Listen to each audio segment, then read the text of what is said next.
जो गीता ज्ञान दाता है वो केवल अपने स्तर की भक्ति ही बता रहा है, और पूर्ण मोक्ष यदि चाहिए अर्जुन किसी भी भक्त को, अर्जुन के माध्यम से सर्व मानव समाज को संदेश दिया गया, तो उसको चाहिए कि वो तत्वदर्शी संत की खोज करे और फिर उस परमेश्वर की शरण में जावे, उसके तत्वदर्शी संत के बताए अनुसार साधना करके उस परमेश्वर की शरण में जावे, जहाँ जाने के बाद साधक फिर लौटकर कभी संसार में नहीं आते।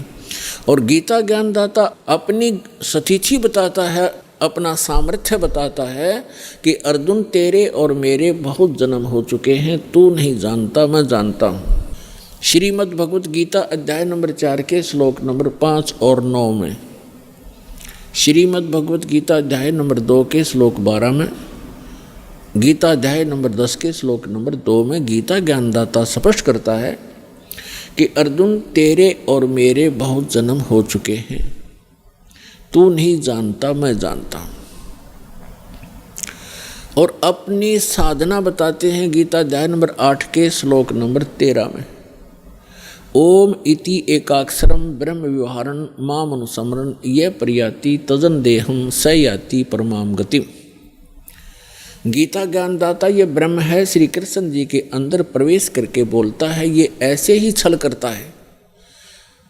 गीता अध्याय नंबर 4 के श्लोक नंबर 9 में ये स्वयं कहता है कि मेरे कर्म और जन्म दिव्य है, अलौकिक है, तो ये इसके कर्म हैं। गीता अध्याय नंबर 7 के श्लोक नंबर 24-25 में स्वयं स्वीकार करता है कि अर्जुन मैं अपनी योग माया से छुपा रहता हूँ, मैं कभी किसी के समक्ष अपने यथार्थ रूप में नहीं आता, और ये मूर्ख लोग जन समुदाय मुझे कृष्ण रूप में, व्यक्ति रूप में आया हुआ मान रहे हैं।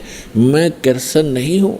भूत की तरह, प्रेत की तरह बोल रहा था उसके अंदर कि मैं कृष्ण नहीं हूँ, मैं तो अपनी योग माया से छुपा रहता हूँ। गीता अध्याय नंबर 11 के श्लोक नंबर 32 में कहता है कि अर्जुन मैं काल हूँ और अब मैं परवर्त हुआ हूँ, अब आया हूँ। श्री कृष्ण जी तो पहले विद्यमान थे, उन्होंने पहले कभी अपने आप को काल नहीं कहा, और उसके बाद फिर कभी अपने जीवन में अपने आप को काल नहीं कहा।